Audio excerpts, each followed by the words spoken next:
2025년 3월의 어느 이른 아침, 경상북도 포항의 작은 어촌 마을은 여느 때처럼 고요했다. 동해의 차가운 바람이 해안가를 스치며 소금 냄새를 실어 나르고 멀리 수평선 너머로 해가 떠오르며 물결에 금빛을 뿌렸다. 이곳은 관광객의 발길이 뜸한 시간이 멈춘 듯한 마을이었다. 노인들은 바닷가에서 그물을 손질하고 아이들은 갯벌에서 조개를 주웠으며 바다는 늘 그 자리에 있었다. 하지만 그날 바다는 평소와 다른 무언가를 품고 있었다. 어부 이상호는 새벽 4시, 아직 어둠이 완전히 걷히지 않은 시간에 배를 띄웠다. 60세를 넘긴 그는 이 마을에서 태어나고 자란 바다를 손바닥처럼 아는 사람이었다. 그의 손은 햇볕에 그을리고 손바닥은 그물줄로 굳은 살이 박혀 있었다. 그는 늘 같은 시간에 바다로 나가고 같은 시간에 돌아왔다. 하지만 그날 배를 몰며 그는 묘한 기운을 느꼈다.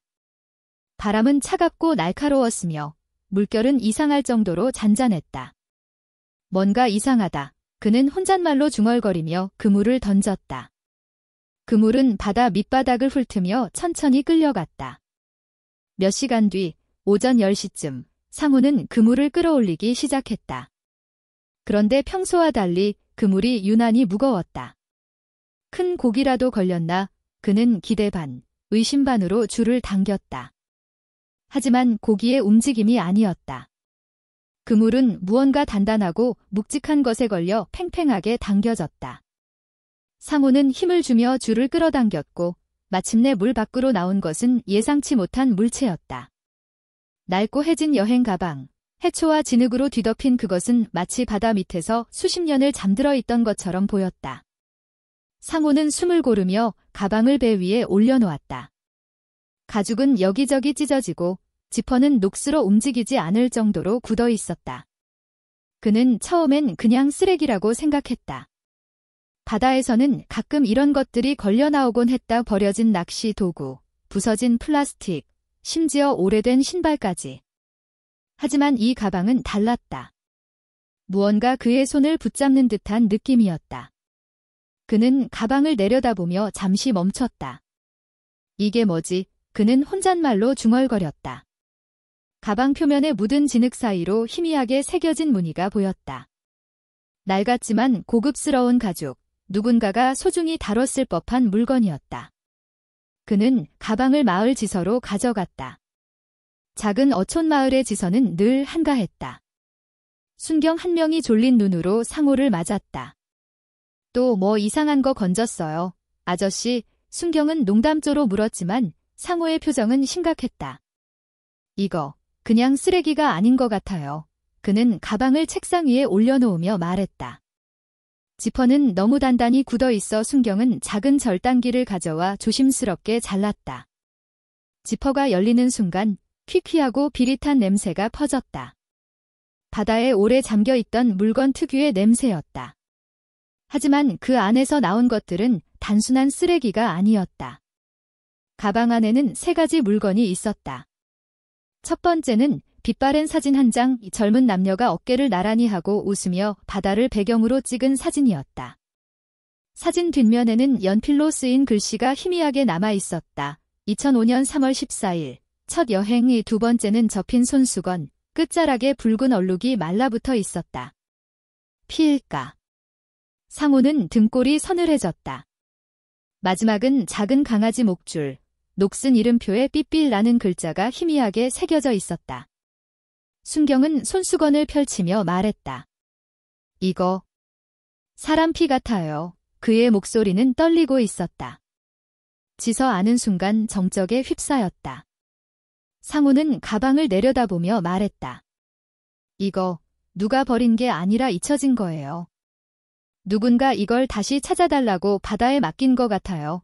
순경은 고개를 끄덕이며 즉시 포항경찰서로 연락을 취했다. 가방과 그 안의 물건들은 국립과학수사연구원으로 보내졌고 며칠 뒤 DNA 감식 결과가 나왔다.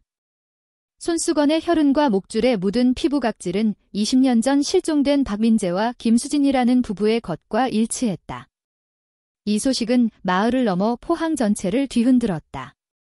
2005년 3월 14일 화이트데이였던 그날, 화성 아파트 502호에 살던 젊은 부부가 흔적도 없이 사라졌다. 민재는 32세, 지역 제철소에서 일하는 기술자였고, 수지는 30세, 유치원 교사였다. 그들은 결혼한 지 7개월밖에 안 된 신혼부부였다. 이웃들은 그들을 다정하고 조용한 사람들로 기억했다. 민재는 퇴근길에 늘 꽃을 사왔고, 수지는 저녁이면 삐삐를 안고 노래를 흥얼거렸다. 하지만 그날 밤, 그들의 평온한 삶은 갑자기 끊겼다. 이상호는 그 소식을 들으며 가슴이 무거워졌다. 그는 바다에서 40년을 살아왔지만 이런 일은 처음이었다. 바다는 비밀을 숨기지 않아요. 그는 지서에서 나오며 중얼거렸다. 숨기려 해도 결국 돌려주죠. 그의 말은 마치 오래된 어촌의 속담처럼 들렸다. 그날 밤, 그는 잠을 이루지 못했다. 사진 속 젊은 부부의 얼굴이 자꾸만 떠올랐다. 그들은 왜 사라졌을까? 그리고 왜 이 가방이 20년 만에 그의 그물에 걸려 올라왔을까? 포항경찰서는 즉시 미제 사건팀을 소집했다. 2005년의 그 사건은 지역에서 유명한 미스터리였다. 부부가 사라진 후 현장에는 이상한 흔적들이 남아 있었다. 식탁 위의 고기 구이 접시는 아직 따뜻했고 깨진 유리 화병 조각은 현관 근처에 흩어져 있었다. 창문은 살짝 열려 있었고 커튼은 한쪽이 찢겨 있었다. 무엇보다 이상했던 건 현관 바닥에 남은 희미한 혈흔이었다.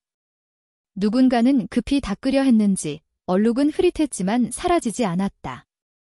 이 모든 것이 그날 밤 무언가 끔찍한 일이 일어났음을 암시했다. 경찰은 당시 수사에서 단서를 찾지 못했다. 부부의 은행 계좌는 움직이지 않았고 신용카드 사용 내역도 없었다.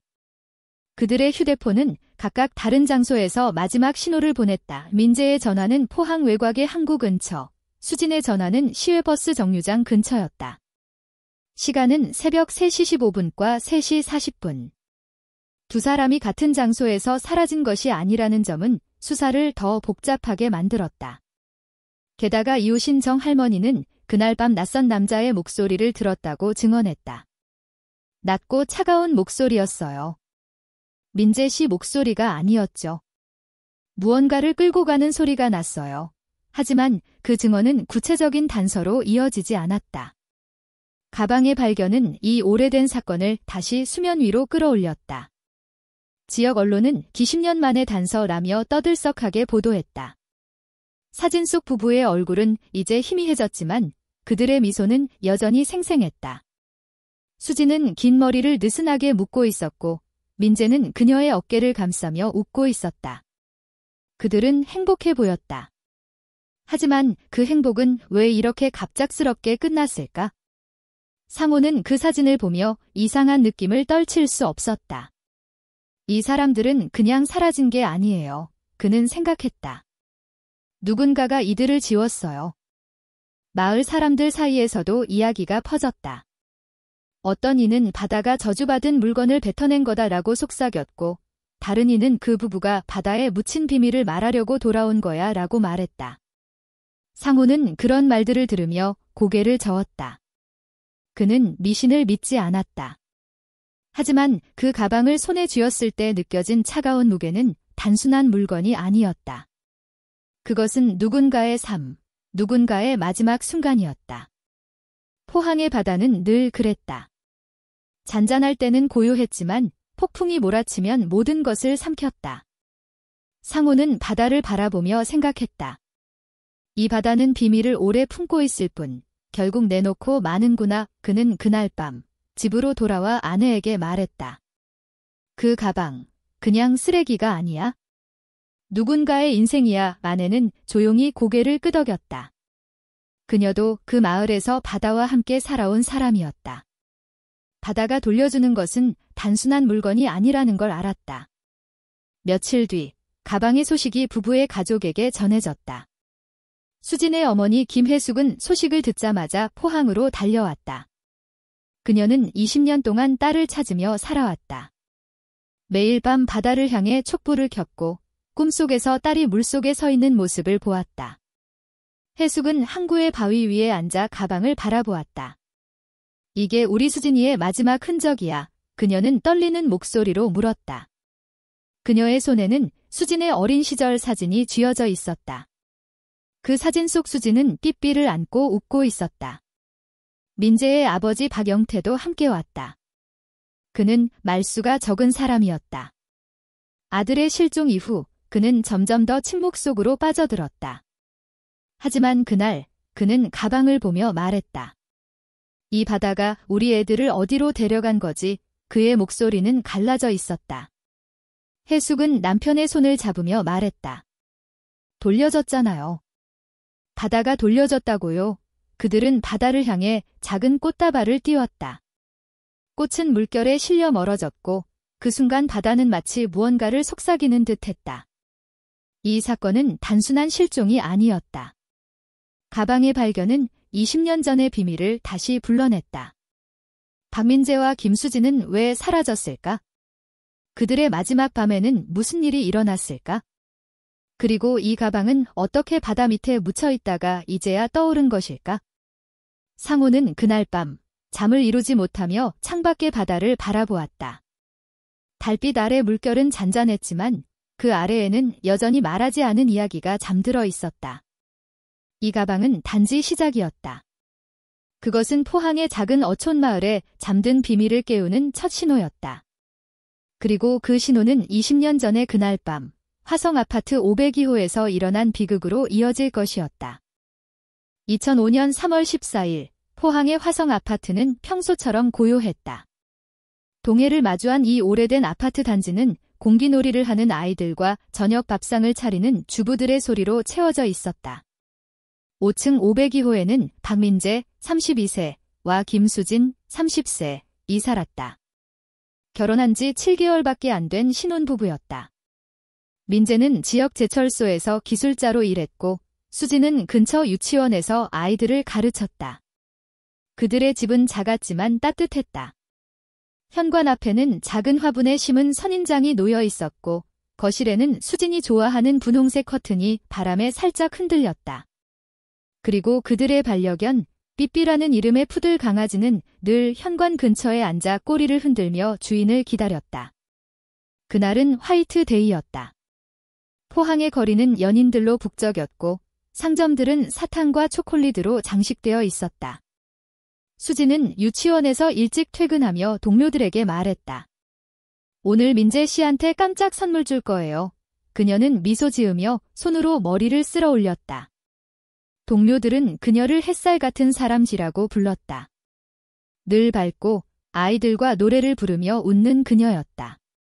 민재는 조용한 성격이었지만 수진을 위해 퇴근길에 작은 꽃다발이나 요구르트를 사오곤 했다. 이웃들은 그들을 보며 말했다. 저 집은 싸우는 소리가 한 번도 안 들렸어. 그렇게 다정한 부부가 드물지. 저녁 6시 45분 수진은 동네 편의점에 들렀다. CCTV 영상에 그녀의 모습이 찍혔다. 초록색 코트를 입고 한 손에는 검은 장바구니를 다른 손에는 사탕이 든 종이봉투를 들고 있었다. 그녀는 계산대에서 직원과 짧게 대화를 나누며 웃었다. 오늘 좀 특별한 날이죠. 직원이 묻자 그녀는 고개를 끄덕이며 말했다. 네, 남편이 좋아할 거예요. 그 미소는 그녀의 마지막 모습이 될 줄 아무도 몰랐다. 영상 속 그녀는 엘리베이터에 올라 집으로 향했다. 그 후 그녀는 어디에서도 다시 나타나지 않았다. 민재는 그날 오후 회사 동료에게 문자를 보냈다. 급한 회의 때문에 늦을 것 같아 하지만 나중에 경찰이 확인했을 때 제철소에는 그날 어떤 회의도 없었다. 그의 동료 안태호는 말했다. 민재가 그런 식으로 거짓말을 할 리 없어요. 늘 성실했거든요. 민재의 전화는 오후 7시 30분을 마지막으로 더 이상 통화 기록이 없었다. 그의 마지막 메시지는 태호에게 보낸 짧은 문장이었다. 집에 가는 길이야. 좀 피곤해. 그날 밤 화성 아파트 502호는 평소와 다른 기운으로 가득했다. 이유신정 할머니 403호는 새벽 1시쯤 이상한 소리를 들었다. 누가 다투는 소리 같았어요. 근데 민재 씨나 수진 씨 목소리가 아니었어요. 낮고 차가운 남자 목소리였죠. 무언가를 끌고 가는 듯한 소리도 났어요. 그녀는 잠에서 깨어 창문을 열었지만 복도는 고요했다. 할머니는 다시 잠자리에 들었지만 그 소리는 그녀의 머릿속을 떠나지 않았다. 다음 날 아침 아파트 단지는 여전히 평온해 보였다. 하지만 502호 앞을 지나던 이웃들은 무언가 이상하다는 걸 느꼈다. 삐삐가 현관 앞에서 낑낑거리며 문을 긁고 있었다. 평소라면 수진이 아침 일찍 삐삐를 산책시키곤 했는데 그날은 인기척이 없었다. 우편함에는 신문이 쌓여 있었고 인터폰을 눌러도 응답이 없었다. 이웃 한 명이 문을 두드렸지만 아무 소리도 들리지 않았다. 혹시 어디 여행 간 거 아니야? 누군가는 그렇게 말했다. 하지만 삐삐의 불안한 눈빛은 뭔가 잘못됐음을 말하고 있었다. 실종 신고는 사흘이 지나서야 접수되었다. 수진의 어머니 김혜숙이 딸과 연락이 되지 않자 포항으로 달려왔다. 그녀는 아파트 관리인에게 문을 열어달라고 요청했다. 문이 열리는 순간 혜숙은 숨을 멈췄다. 집안은 마치 시간이 멈춘 듯했다. 식탁 위에는 고기 구이 접시가 그대로 놓여 있었다. 고기는 반쯤 익은 채 굳어 있었고 젓가락과 숟가락은 엉뚱한 자리에 놓여 있었다. 김치 반찬은 절반쯤 남아 있었고 소주병은 싱크대 한쪽에 기울어져 있었다. 하지만 가장 눈에 띄는 것은 현관 근처에 흩어진 유리 조각이었다. 작은 백자 화병, 수진이 결혼 전에 어머니에게 선물 받은 물건이었다. 그 화병은 산산이 부서져 바닥에 흩어져 있었다. 조각들은 문 쪽으로 뻗어 있었고 일부는 날카롭게 빛났다. 누가 이걸 밟았나? 혜숙은 떨리는 손으로 조각을 주었다. 그 순간 그녀는 바닥에 희미한 혈흔을 발견했다. 누군가 급히 닦으려 했는지 얼룩은 흐릿했지만 완전히 지워지지 않았다. 이게 뭐야? 그녀는 무릎을 꿇고 바닥을 만졌다. 손끝이 차갑게 떨렸다. 경찰이 도착했을 때 집안은 더 많은 비밀을 드러냈다.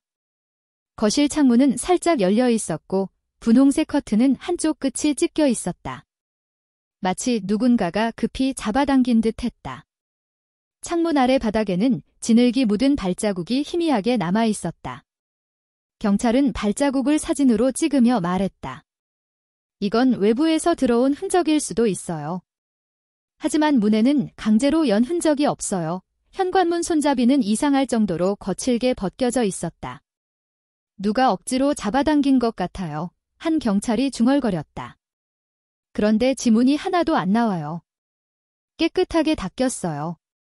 수진의 휴대폰은 거실 테이블 위에 놓여 있었다. 배터리는 완전히 방전된 상태였다. 민재의 휴대폰은 집안 어디에서도 발견되지 않았다. 부엌에는 소주잔 2개가 놓여 있었는데 하나는 비어 있고 다른 하나는 절반쯤 차 있었다.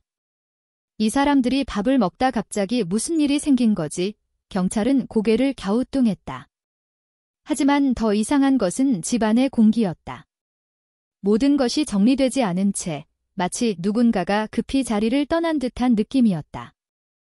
혜숙은 집 안을 둘러보며 눈물을 참았다. 우리 수진이가 이렇게 그냥 사라질 리 없어요. 그녀는 말했다. 민재도 마찬가지예요. 그 애들은 서로 사랑했어요.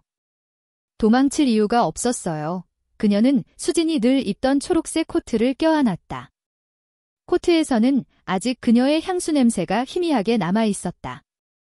삐삐는 현관 앞에 엎드려 꼬리를 축 늘어뜨리고 있었다. 그 작은 강아지의 눈빛은 마치 주인을 기다리는 듯했다. 경찰은 이웃들을 인터뷰했다. 403호의 정할머니는 다시 그 밤의 소리를 떠올렸다. 남자 목소리였어요. 낮고 차가웠죠. 민재 씨처럼 다정하거나 수진 씨처럼 밝은 목소리가 아니었어요. 뭔가 무거운 걸 끌고 가는 소리가 났어요. 새벽 1시쯤이었나 그녀는 손으로 이마를 문지르며 말했다. 그때는 그냥 잠고가 어두운 줄 알았는데 지금 생각하니 이상해요. 또 다른 이웃 501호에 사는 최 씨는 새벽 3시쯤 엘리베이터가 움직이는 소리를 들었다고 했다. 그 시간에 누가 나가는 거지? 싶었는데 사람 소리는 안 들렸어요. 그냥 엘리베이터 문 닫히는 소리뿐이었죠. CCTV를 확인했지만 그날 밤 아파트 복도나 출입구에는 아무도 찍히지 않았다. 이상하네. 경찰은 중얼거렸다. 엘리베이터가 움직였는데 아무도 안 찍혔어. 그들은 아파트 단지의 외부 카메라도 확인했지만 흐릿한 영상 속에는 아무도 없었다. 단지 주차장 근처에서 낯선 차량이 잠깐 서 있던 모습이 찍혔지만 번호판은 보이지 않았다. 렌터카 같아요. 경찰은 말했다. 하지만 그 차량의 소유자를 추적할 단서는 없었다.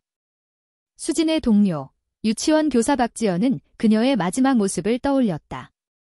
수진이는 그날 정말 행복해 보였어요. 민재 씨한테 줄 사탕을 골랐다고 했죠. 화이트데이라서 특별한 저녁을 준비하고 싶다고 했어요. 지연은 눈물을 글썽이며 말했다. 그런 사람이 갑자기 사라질 리 없잖아요. 민재의 동료 안태호도 비슷한 말을 했다. 민재는 늘 성실했어요. 회사에서 스트레스를 받아도 집에 가면 다 풀린다고 했죠. 수진 씨 얘기할 때마다 얼굴이 환해졌어요. 하지만 그들의 행복한 모습은 단지 겉으로 드러난 것일까?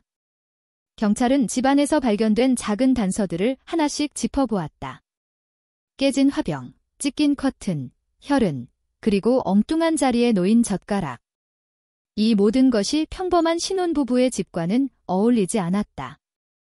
이건 단순한 가출이 아니에요. 한 경찰이 말했다.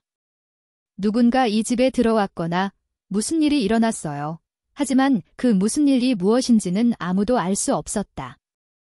해숙은 집을 떠나기 전 삐삐를 품에 안았다. 너는 뭘 봤니? 그녀는 강아지의 눈을 들여다보며 물었다. 삐삐는 조용히 그녀를 바라보다 현관문을 향해 고개를 돌렸다. 그 눈빛은 마치 무언가를 말하려는 듯했다. 해숙은 가슴이 무너지는 기분이었다. 수진아, 민재야, 어디 있는 거니? 그녀는 혼잣말로 중얼거렸다. 그녀의 목소리는 아파트 복도에 메아리 쳤다. 그날 밤 포항의 바다는 고요했다. 달빛 아래 물결은 부드럽게 흔들렸지만 그 아래에는 말하지 않은 비밀이 잠들어 있었다. 화성 아파트 502호의 마지막 밤은 그렇게 끝났다. 그리고 그 비밀은 20년 동안 바다 밑에 묻혀 있었다. 하지만 바다는 비밀을 영원히 간직하지 않는다. 그것은 단지 때를 기다릴 뿐이었다. 박민재와 김수진이 포항시 화성시 502호에서 실종된 다음 날 포항경찰서는 조용히 행동하기 시작했습니다. 실종 신고는 수진의 어머니 김혜숙이 접수한 지 몇 시간 만에 공식적으로 등록되었다. 경찰은 처음엔 단순 가출로 여겼다. 젊은 부부가 싸우고 집을 나갔거나 어디론가 여행을 떠났을 거라고 생각했다. 하지만 현장에서 발견된 흔적들은 단순한 가출과는 거리가 멀었다. 깨진 백자 화병, 찢긴 커튼, 바닥에 희미한 혈흔, 그리고 식탁 위에 남겨진 반쯤 먹다 만 고기 접시. 이 모든 것이 무언가 잘못됐음을 말하고 있었다. 수사 초기에 경찰은 아파트 단지의 CCTV를 샅샅이 뒤졌다. 수진이 마지막으로 찍힌 영상은 3월 14일 저녁 6시 45분 동네 편의점에서였다. 그녀는 초록색 코트를 입고 한 손에 장바구니를 다른 손에 화이트데이 사탕이 든 종이봉투를 들고 있었다. 영상 속 그녀는 평온해 보였다. 계산대에서 직원과 가볍게 대화를 나누며 미소 짓는 모습은 평범한 저녁을 준비하는 젊은 아내의 모습 그 자체였다. 하지만 그 영상이 그녀의 마지막 흔적이었다. 아파트 복도, 엘리베이터, 주차장 어디에도 그녀의 모습은 더 이상 찍히지 않았다. 민재의 행적은 더 미스터리였다. 그의 동료 안태호는 민재가 오후 7시쯤 보낸 문자 메시지를 보여주었다. 급한 회의 때문에 늦을 것 같아.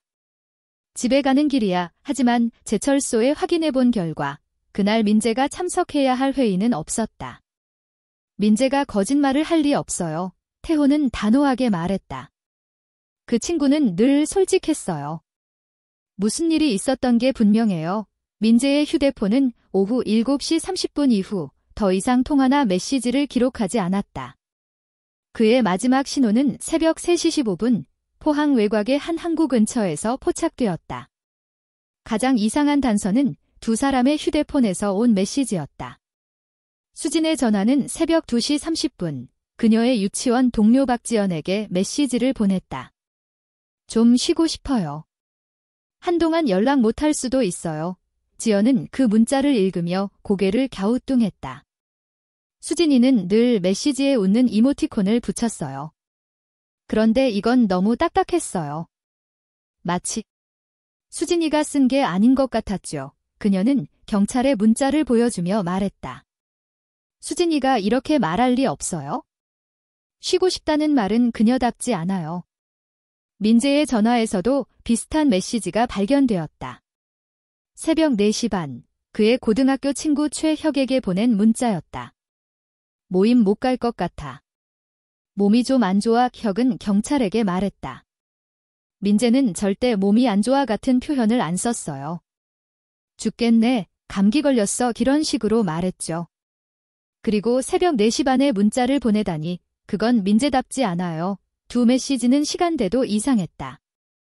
부부가 평소 자주 연락하던 오후나 저녁 시간이 아니라 깊은 밤, 모두가 잠든 시간에 보내졌다.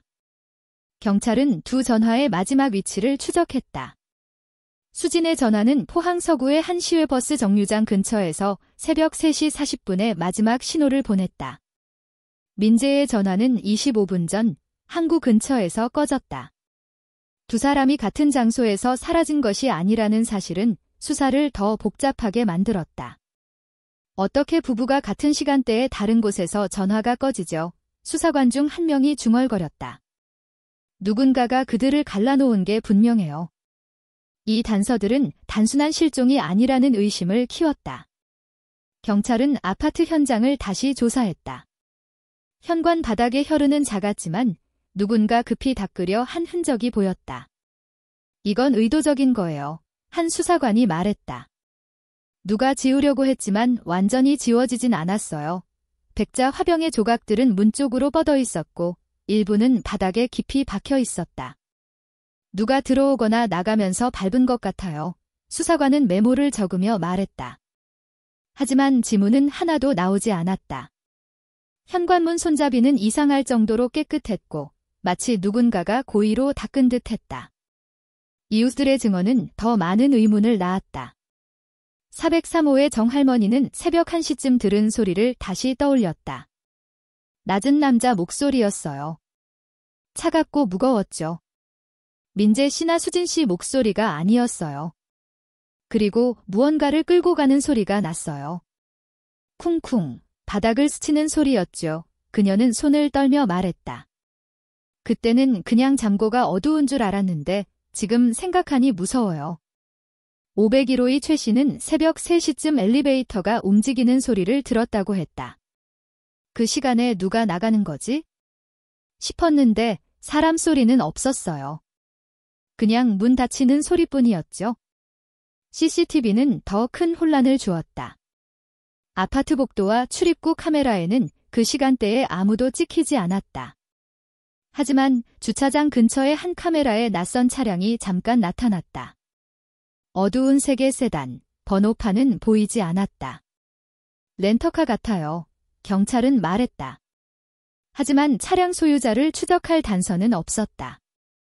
렌터카 회사의 기록은 이미 오래전에 삭제된 상태였다. 수사의 초점은 곧 최우성이라는 인물로 옮겨갔다. 우성은 수진의 옛 연인이었다.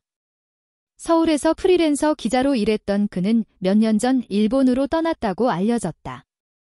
하지만 출입국 기록을 확인한 결과 그는 2005년 3월 10일 포항에 들어와 3월 16일 출국했다. 정확히 부부가 사라진 주간이었다. 그는 포항의 한 항구 근처 소규모 여관에 머물렀다고 기록되었다. 여관 주인은 경찰에게 말했다. 긴 코트를 입은 남자가 기억나요? 얼굴을 잘 안 보이게 하려고 모자를 푹 눌렀었어요. 작은 여행 가방을 들고 있었죠. 하지만 여관의 CCTV는 고장난 상태였고 그의 동선을 확인할 방법은 없었다. 수진의 가족은 우성에 대해 알고 있었다. 해숙은 경찰에게 말했다. 수진이가 대학 시절 우성과 오래 사귀었어요. 그가 결혼하자고 했지만 수진이는 거절했죠. 해외로 떠난다고 해서 헤어졌어요. 그녀는 떨리는 손으로 서랍에서 편지 한 통을 꺼냈다. 우성이 수진에게 보낸 마지막 편지였다. 너는 그를 선택한 걸 후회할 거야. 이 짧고 날카로운 문장이었다. 해숙은 눈물을 글썽이며 말했다. 이 사람이 우리 수진이를 해친 건가요? 경찰은 우성을 추적하려 했지만 그는 이미 일본을 떠나 독일로 이주한 상태였다. 그는 이름을 강민호로 바꾸고 새로운 신분으로 살고 있었다. 인터폴을 통해 연락을 시도했지만 그는 모든 조사 요청을 거부했다. 그는 왜 그 시점에 포항에 왔을까요? 수사관은 고개를 갸우뚱했다. 그리고 왜 바로 출국했죠? 하지만 그의 동선을 입증할 증거는 없었다.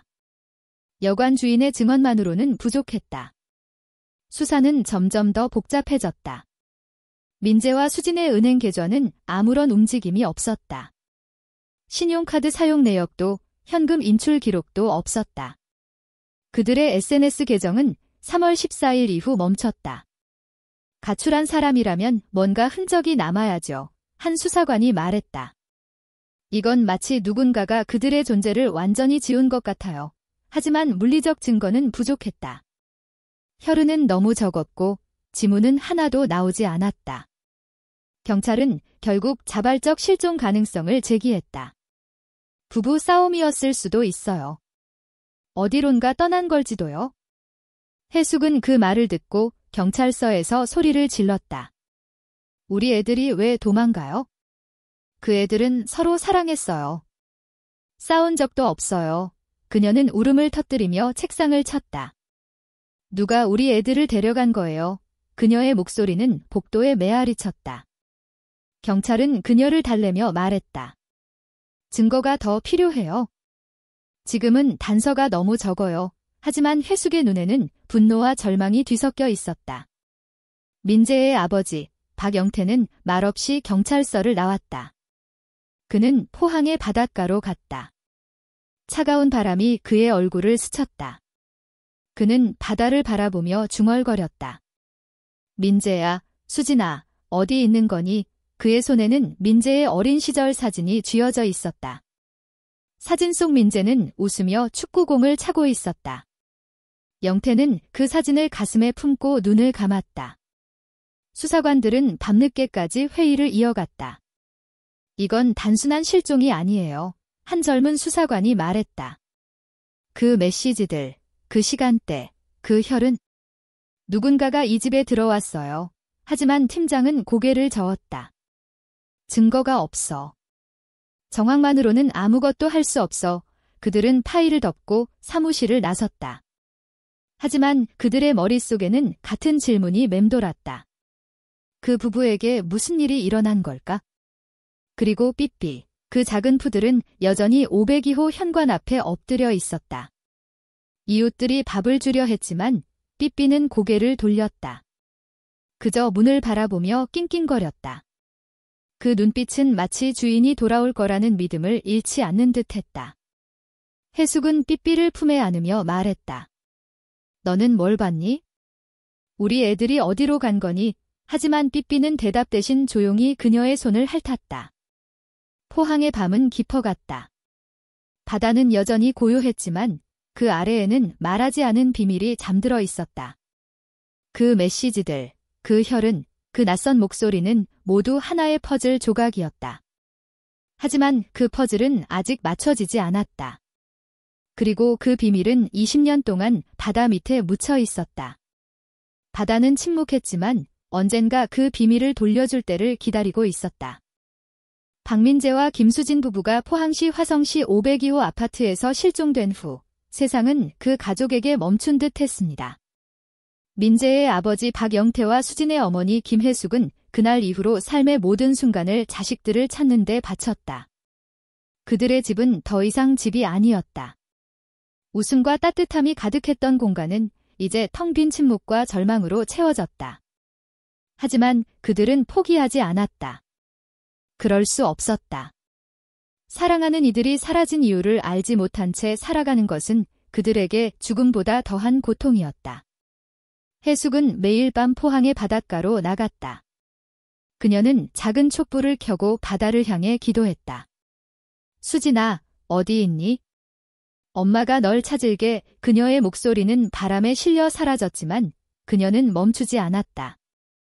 그녀의 손에는 수진의 어린 시절 사진이 늘 쥐어져 있었다. 사진 속 수진은 삐삐를 안고 미소 짓고 있었다. 그 미소는 해숙의 가슴을 찢었다. 내 딸이 이렇게 그냥 사라질 리 없어. 그녀는 혼잣말로 중얼거렸다. 그녀의 눈은 늘 붉게 충혈되어 있었다. 잠을 자는 대신 그녀는 수진의 옷을 꺼내 안고 딸의 향수 냄새를 느끼려 했다. 영태는 말수가 적었다. 그는 민재가 어릴 때 자주 갔던 포항의 해변으로 매일 걸어갔다. 그는 바위 위에 앉아 바다를 바라보며 말했다. 민재야, 아빠가 잘못했나? 왜 아무 말 없이 갔니? 그의 손에는 민재가 초등학생 때 그려준 그림이 있었다. 그림 속에는 민재와 아빠가 손을 잡고 바닷가를 걷는 모습이 그려져 있었다. 영태는 그 그림을 가슴에 품고 눈을 감았다. 그는 점점 더 말라갔다. 그의 건강은 급격히 나빠졌고 폐암 진단을 받았다. 하지만 그는 병원에 가지 않았다. 민재를 찾기 전엔 죽을 수 없어. 그는 아내에게 말했다. 그의 목소리는 갈라졌지만 단호했다. 삐삐, 그 작은 푸들은 502호 현관 앞에서 주인을 기다렸다. 이웃들이 밥을 주려 했지만 삐삐는 고개를 돌렸다. 그녀는 매일 아침 문을 긁으며 낑낑거렸다. 마치 민재와 수진이 곧 문을 열고 들어올 것처럼. 해숙은 삐삐를 데려가려 했지만 삐삐는 고집스럽게 그 자리에서 움직이지 않았다. 너도 기다리고 있구나. 해숙은 삐삐를 쓰다듬으며 말했다. 삐삐의 눈은 촉촉했고 그녀의 꼬리는 더 이상 흔들리지 않았다. 결국 실종 1년 뒤 삐삐는 아무것도 먹지 않은 채 현관 앞에서 숨을 거두었다. 이웃들은 삐삐의 죽음을 보며 눈물을 흘렸다. 그 강아지는 주인을 끝까지 기다렸어. 정할머니는 말했다. 그런 충성심을 본 적이 없어요. 경찰 수사는 몇 달 만에 멈췄다. 단서가 부족했다. 혈흔은 너무 적었고 지문은 나오지 않았다. 민재와 수진의 휴대폰 신호는 각각 항구와 시외버스 정류장에서 끊겼지만 그 이후의 행적은 전혀 잡히지 않았다. 최우성, 수진의 예견인에 대한 의심은 계속되었지만 그는 이미 독일로 떠난 상태였다. 인터폴을 통한 조사 요청은 답변 없이 끝났다. 경찰은 결국 사건을 미제 파일로 분류했다. 가출일 가능성이 높아요. 한 수사관이 해숙에게 말했다. 해숙은 그 말을 듣고 경찰서 책상을 내리쳤다. 가출. 우리 애들이 왜 도망가요? 누가 데려간 거예요? 그녀의 목소리는 복도에 울려 퍼졌다. 해숙은 포기하지 않았다. 그녀는 지역 방송국에 편지를 썼고 실종자 찾기 프로그램에 출연했다. 그녀는 수진과 민재의 사진을 들고 카메라 앞에서 울며 말했다. 제발 우리 애들을 봤다면 알려주세요. 사람만 있다면 어디서든 괜찮아요. 그녀는 심지어 점쟁이를 찾아갔다. 한 점쟁이는 해숙에게 말했다. 당신 딸은 물속에 있어요. 하지만 아직 살아있어요. 그 말은 해숙에게 희망과 고통을 동시에 안겼다. 그녀는 매일 밤 꿈을 꿨다. 꿈속에서 수진은 물속에 서서 손을 내밀었다. 엄마, 나 여기 있어요. 그녀는 속삭였다. 해숙은 꿈에서 깨어나 울며 바다로 달려갔다. 수진아, 어디니? 그녀는 소리쳤다. 하지만 바다는 대답하지 않았다. 영태는 다른 방식으로 아들을 찾았다. 그는 포항의 모든 항구와 버스 정류장을 돌아다녔다. 그는 민재의 사진을 들고 사람들에게 물었다. 이 사람을 혹시 아는 분 있나요? 대부분은 고개를 저었다. 한 노인은 항구에서 말했다. 그날 밤 이상한 차량이 있었어요. 어두운 색 세단이었죠. 번호판은 안 보였어요. 하지만 그 단서는 경찰이 이미 확인한 것이었다. 영태는 집으로 돌아와 민재의 방에 앉았다. 그는 민재의 책상 위에 놓인 오래된 축구공을 만지며 말했다. 아들아, 아빠가 널 꼭 찾을게. 그의 눈에는 눈물이 고였다. 시간은 흘렀다. 1년, 5년, 10년. 세상은 변했지만 해숙과 영태의 삶은 멈춰 있었다. 그들은 매년 3월 14일 화이트데이에 바닷가로 나갔다. 그들은 촛불을 켜고 꽃을 띄웠다. 수진아, 민재야, 돌아와. 해숙은 속삭였다. 영태는 말없이 바다를 바라봤다. 그의 건강은 점점 더 악화되었다. 2010년, 그는 폐암으로 쓰러졌다. 병원 침대에서 그는 해숙에게 말했다. 내가 먼저 가면 민재를 찾아줘. 해숙은 고개를 끄덕이며 그의 손을 잡았다. 당신이 없어도 나 포기 안 할게요. 영태는 2012년에 눈을 감았다. 그의 마지막 말은 민재야, 미안해였다. 2015년 화성 아파트가 재개발로 철거되면서 새로운 단서가 나타났다.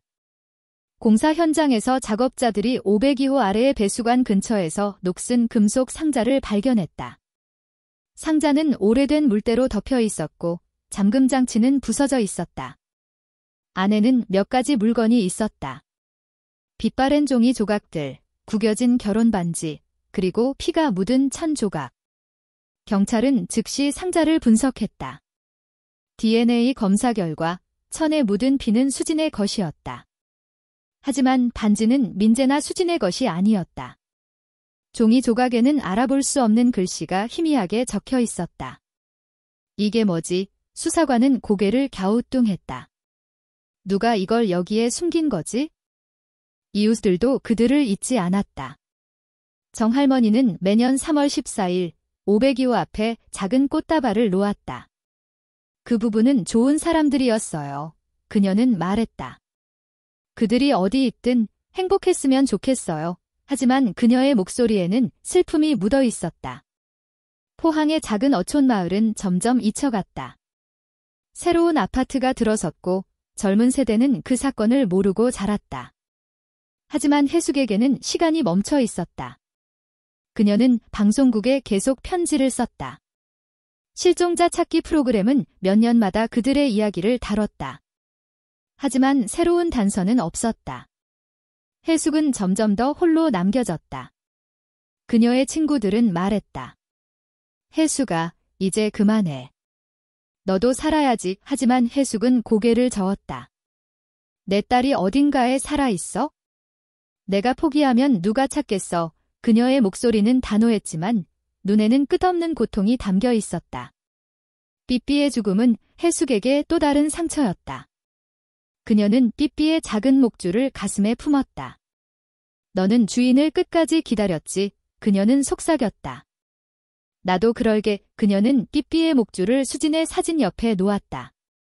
그 목줄은 마치 그녀의 희망을 상징하는 듯 했다. 작고 연약했지만 절대 꺾이지 않는 희망. 2015년의 금속 상자는 새로운 질문들을 낳았다. 왜 그 상자는 502호 아래에 있었을까? 그 반지는 누구의 것일까? 그리고 왜 수진의 피가 거기에 묻어 있었을까? 해숙은 그 질문들의 답을 찾으려 애썼다. 그녀는 포항의 모든 거리를 돌아다녔다. 그녀는 항구와 버스 정류장을 다시 찾았다. 하지만 아무것도 없었다. 바다는 여전히 침묵했다. 해숙은 매일 밤 바닷가로 나갔다.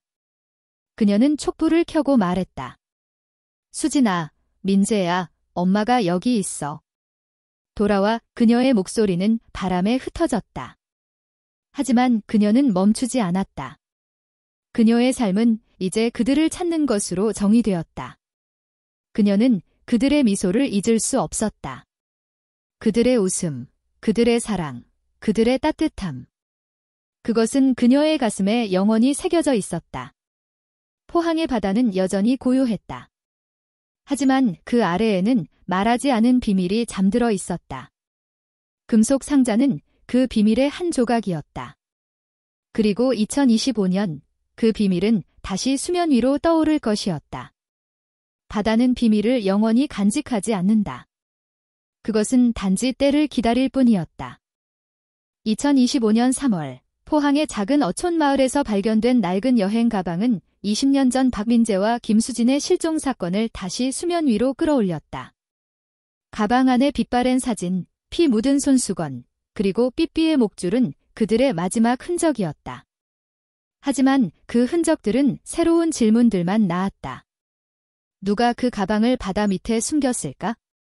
그리고 왜 지금에서야 떠오른 것일까? 포항경찰서는 미제 사건팀을 재소집했고 그 중심에는 은퇴를 앞둔 베테랑 수사관 윤지훈이 있었다.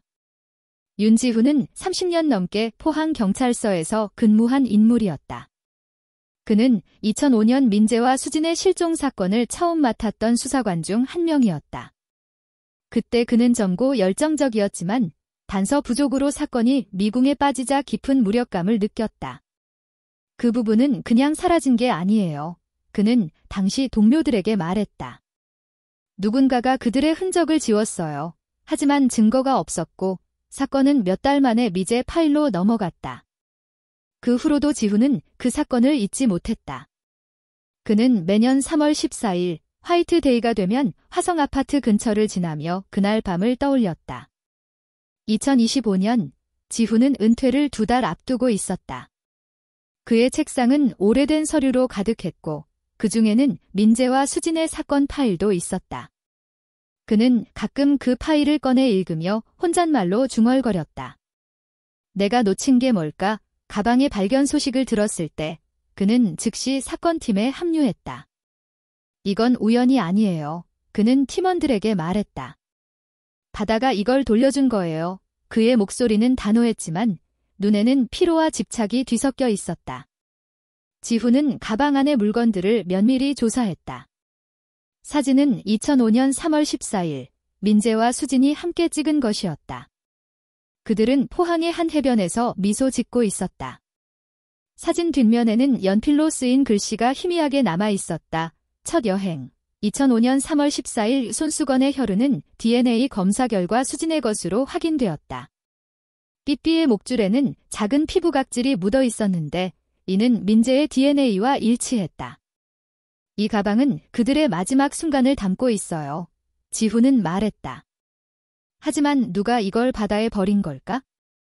그는 2015년 화성 아파트 철거 당시 발견된 금속 상자를 다시 떠올렸다.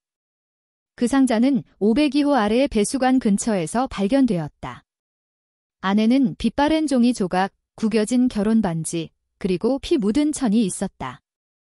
천의 피는 수진의 것이었지만 반지는 민재나 수진의 것이 아니었다.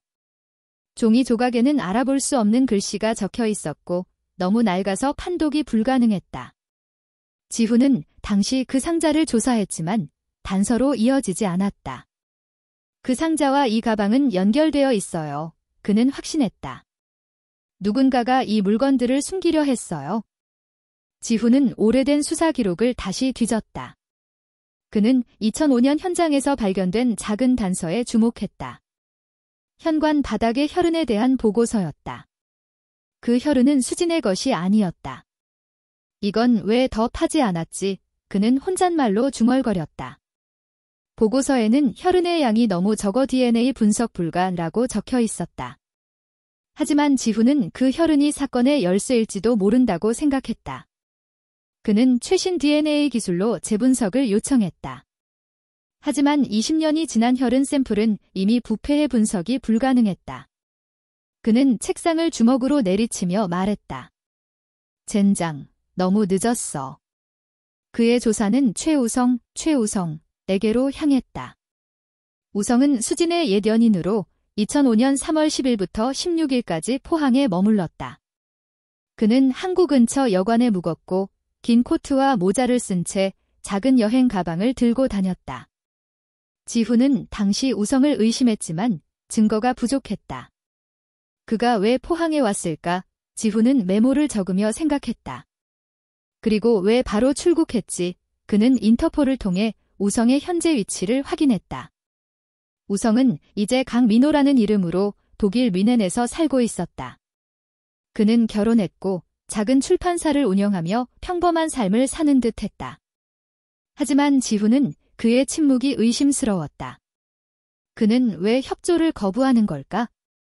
새로운 단서가 2025년 한 조사 프로그램에서 나왔다. 한 익명의 제보자가 우성의 최근 사진을 보냈다. 2023년 오스트리아 비엔나의 한 묘지에서 찍힌 사진이었다. 우성은 한 여성과 함께 서 있었다. 그녀는 얼굴이 흐릿했지만 긴 머리와 수진의 체형과 비슷했다. 그녀의 손에는 반지가 빛나고 있었는데 그 반지는 2015년 금속 상자에서 발견된 것과 놀라울 정도로 비슷했다. 이게 뭐지? 지훈은 사진을 확대하며 중얼거렸다. 수진이 아직 살아있는 걸까? 하지만 그는 곧 고개를 저었다. 그럴 리 없어. 이건 우연일 뿐이야. 하지만 그의 마음 한구석은 그 가능성을 떨쳐내지 못했다. 지훈은 해숙을 찾아갔다. 그녀는 이제 70대에 접어들었지만 여전히 수진의 사진을 가슴에 품고 있었다. 그는 비엔나의 사진을 보여주며 조심스럽게 말했다. 이 여성, 수진 씨와 비슷해 보입니다. 혹시 해숙은 사진을 보고 숨을 멈췄다. 그녀의 손이 떨렸다. 이건 우리 수진이 아니에요. 그녀는 갈라진 목소리로 말했다. 수진이는 엄마한테 돌아왔을 거예요. 이렇게 멀리서 몰래 살 리 없어요. 하지만 그녀의 눈에는 혼란이 가득했다. 그녀는 사진을 돌려주며 말했다. 제발 진실을 찾아주세요. 우리 애들이 어디 있는지 알아야 해요. 지훈은 해숙의 말을 듣고 가슴이 무거워졌다. 그는 수사 파일을 다시 펼쳤다. 그는 금속 상자와 가방의 연결고리를 찾으려 했다. 배수관 아래에 상자를 숨긴 사람은 가방을 바다에 버린 사람과 같을 거야. 그는 생각했다. 그는 화성 아파트의 설계도를 요청했다. 놀랍게도 502호 아래의 배수관은 다른 아파트와 연결되지 않은 독립된 구조였다. 이건 우연이 아니에요. 그는 말했다. 누군가가 그 상자를 502호에 직접 숨겼어요. 하지만 누가? 그리고 왜? 그는 2005년 현장의 세부 사항을 다시 검토했다. 현관문 손잡이가 깨끗하게 닫혀 있었던 점, 커튼이 찢긴 점, 그리고 낯선 남자의 목소리를 들었다는 정 할머니의 증언. 그는 갑자기 깨달았다. 혈흔이 수진의 것이 아니었다면 그건 다른 누군가의 것일 수도 있어. 그는 최우성의 DNA를 비교해야 한다고 생각했지만 우성은 이미 해외에 있었다. 그는 인터폴에 다시 요청서를 보냈다. 하지만 답변은 똑같았다. 강민호는 조사에 협조할 의무가 없습니다. 지훈은 은퇴를 앞두고 마지막 보고서를 작성했다. 그는 금속 상자와 가방의 연결, 비엔나의 사진, 그리고 현장의 혈흔에 대한 의문을 정리했다. 그는 보고서 마지막에 적었다. 이 사건은 단순한 실종이 아니다. 누군가가 이 부부의 흔적을 지우려 했다. 그 혈흔은 사건의 열쇠일 수 있다. 하지만 그는 그 보고서를 제출하지 않았다. 증거가 없어. 그는 혼잣말로 중얼거렸다. 이건 내 손을 떠난 일이야. 그는 파일을 닫고 책상에 넣었다. 하지만 그 사건은 그의 마음을 떠나지 않았다. 해숙은 여전히 바닷가로 나갔다. 그녀는 촛불을 켜고 말했다. 수진아, 민재야, 엄마가 아직 여기 있어. 그녀는 비엔나의 사진을 떠올리며 혼란스러웠다. 만약 수진이가 살아있다면 왜 엄마한테 오지 않은 거지? 그녀는 스스로에게 물었다. 하지만 그녀는 희망을 버리지 않았다. 사람만 있다면 어디서든 괜찮아. 그녀는 속삭였다. 그녀의 손에는 삐삐의 목줄이 쥐어져 있었다. 포항의 지역 언론은 가방의 발견을 대서특필했다. 20년 만의 단서라는 제목이 신문 일면을 장식했다. 하지만 새로운 단서는 없었다. 우성은 여전히 침묵했고 경찰은 더 이상의 조사를 진행할 자원이 없었다. 지훈은 은퇴를 앞두고 마지막으로 화성 아파트 터를 방문했다. 이제 그곳은 새로운 고층 아파트로 바뀌어 있었다. 그는 옛 502호가 있던 자리를 바라보며 말했다. 미안해요. 민재 씨, 수진씨, 내가 더 할 수 있었어야 했는데. 그는 바닷가로 걸어갔다. 달빛 아래 물결은 잔잔했다. 그는 가방을 떠올렸다. 바다는 비밀을 숨기지 않아. 그는 중얼거렸다. 그저 때를 기다릴 뿐이야. 하지만 그 비밀은 아직 완전히 드러나지 않았다. 금속 상자와 가방은 퍼즐의 조각이었지만 전체 그림은 여전히 흐릿했다. 지훈은 마지막으로 바다를 바라보며 말했다. 언젠가 진실이 나올 거야. 해숙은 그날 밤 꿈을 꿨다. 수진이 물속에 서서 말했다. 엄마, 나 여기 있어요. 하지만 너무 멀어요. 해숙은 꿈에서 울며 손을 내밀었다. 하지만 수진은 물결에 휩싸여 사라졌다. 해숙은 잠에서 깨어 눈물을 흘렸다. 그녀는 삐삐의 목줄을 쥐고 말했다.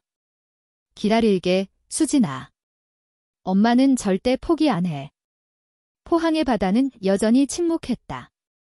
하지만 그 아래에는 아직 말하지 않은 이야기가 있었다. 금속 상자와 가방은 그 이야기의 일부였다. 그리고 그 이야기는 아직 끝나지 않았다. 2025년 3월 말, 포항의 바닷가는 차가운 바람으로 가득했다. 동해의 파도는 잔잔했지만 그 아래에는 여전히 말하지 않은 비밀이 잠들어 있었다. 김혜숙은 포항 항구 근처의 바위 위에 앉아 있었다. 그녀의 손에는 분홍색 카네이션 한 다발이 쥐어져 있었다. 그녀는 그 꽃을 천천히 물 위에 띄웠다. 꽃은 파도에 실려 멀리 떠갔다. 수진아, 민재야, 그녀는 속삭였다. 엄마가 여기 있어. 그녀의 목소리는 바람에 섞여 희미하게 사라졌다. 20년 전 2005년 3월 14일 그녀의 딸 김수진과 사위 박민재가 화성 아파트 502호에서 사라졌다. 그 이후로 해숙의 삶은 멈춘 듯 했다. 그녀는 매일 밤 바닷가로 나와 촛불을 켰다. 그녀는 꿈속에서 수진을 보았다. 물속에 서 있는 수진은 늘 말했다. 엄마, 나 여기 있어요. 하지만 그 꿈은 늘 물결에 휩싸여 끝났다. 해숙은 그 꿈이 진실인지 아니면 그녀의 간절한 마음이 만든 환상인지 알 수 없었다. 하지만 그녀는 포기하지 않았다. 사람만 있다면 어디서든 괜찮아. 그녀는 매일 자신에게 되뇌었다. 2025년 낡은 여행 가방의 발견은 해숙에게 새로운 희망과 고통을 안겼다. 가방 안의 사진, 피 묻은 손수건, 그리고 삐삐의 목줄은 수진과 민재의 마지막 흔적이었다. DNA 검사 결과 그 물건들은 그들의 것이 맞았다. 하지만 그 가방은 답보다 더 많은 질문을 낳았다. 누가 그 가방을 바다에 버렸을까? 그리고 왜 20년 만에 떠오른 것일까? 해숙은 그 가방을 손에 쥐며 말했다. 이건 너희가 엄마한테 보낸 거지? 너희가 아직 어딘가에 있다고 말하는 거야? 포항경찰서는 가방의 발견으로 사건을 재조사했지만 새로운 단서는 없었다. 윤지훈, 은퇴한 수사관은 마지막 보고서를 작성했지만 그것은 서류함 속에 묻혔다. 그는 해숙에게 말했다. 미안해요. 제가 더 할 수 있었어야 했는데. 해숙은 고개를 저었다. 아니에요, 윤 형사님. 당신은 최선을 다했어요. 이제 바다가 말해줄 거예요. 그녀의 목소리는 담담했지만 눈에는 끝없는 슬픔이 담겨 있었다. 해숙은 최우성, 수진의 옛 연인에 대한 의심을 떨칠 수 없었다. 2023년 비엔나 묘지에서 찍힌 사진, 그 흐릿한 여성의 모습은 그녀의 마음을 혼란스럽게 했다. 만약 그게 우리 수진이라면 왜 엄마한테 오지 않은 거지? 그녀는 밤마다 그 질문을 되뇌었다. 하지만 그녀는 그 가능성을 믿고 싶지 않았다. 내 딸은 그런 아이가 아니야. 그녀는 혼잣말로 말했다. 수진이는 절대 엄마를 잊지 않았을 거야. 하지만 그 사진 속 반지, 2015년 금속 상자에서 발견된 반지와 비슷한 그것은 그녀의 마음을 흔들었다. 포항의 작은 어촌 마을은 이제 많이 변했다. 화성 아파트는 오래전에 철거되고 그 자리에 현대적인 고층 아파트가 들어섰다. 젊은 세대는 민재와 수진의 이야기를 모르고 자랐다. 하지만 마을의 노인들은 여전히 그 사건을 기억했다. 그 부부는 좋은 사람들이었어. 정 할머니는 말했다. 그들이 어디 있든 행복했으면 좋겠어. 하지만 그녀의 목소리에는 슬픔이 묻어 있었다. 이웃들은 매년 3월 14일 그들의 실종일을 기리며 작은 꽃다발을 바다에 띄웠다. 바다가 그들을 돌려줄 거야. 누군가는 말했다. 하지만 바다는 침묵했다. 해숙은 매일 아침 포항 항구로 갔다. 그녀는 삐삐의 목줄을 손에 쥐고 바다를 바라보았다. 너도 주인을 기다렸지. 그녀는 목줄을 쓰다듬으며 말했다. 나도 그래. 그녀는 삐삐의 충성심을 떠올렸다. 그 작은 강아지는 끝까지 502호 문 앞에서 주인을 기다렸다. 해숙은 그 충성심을 본받고 싶었다. 내가 포기하면 누가 너희를 찾겠니? 그녀는 바다를 향해 말했다. 그녀는 가끔 민재의 아버지 박영태를 떠올렸다. 그는 2012년 폐암으로 세상을 떠났다. 그의 마지막 말은 민재야, 미안해였다. 해숙은 그 말을 잊을 수 없었다. 영태 씨, 내가 민재를 찾을게요. 그녀는 그의 무덤 앞에서 약속했다. 하지만 13년이 지난 지금 그녀는 그 약속을 지키지 못했다. 미안해요, 영태 씨. 그녀는 혼잣말로 중얼거렸다. 하지만 아직 포기 안 했어요. 2025년 4월 포항의 지역 방송국은 민재와 수진의 이야기를 다시 다뤘다. 20년 만에 단서, 바다에서 돌아온 가방지라는 제목으로 방송이 나갔다.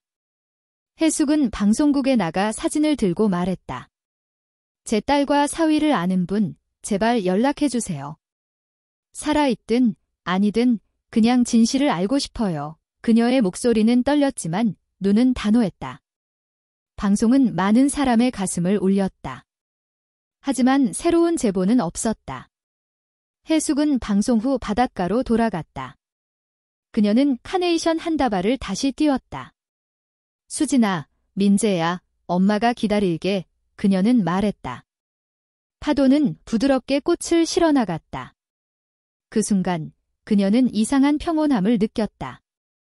20년 동안의 고통, 절망, 그리고 희망은 그녀를 지치게 했지만 동시에 그녀를 강하게 만들었다.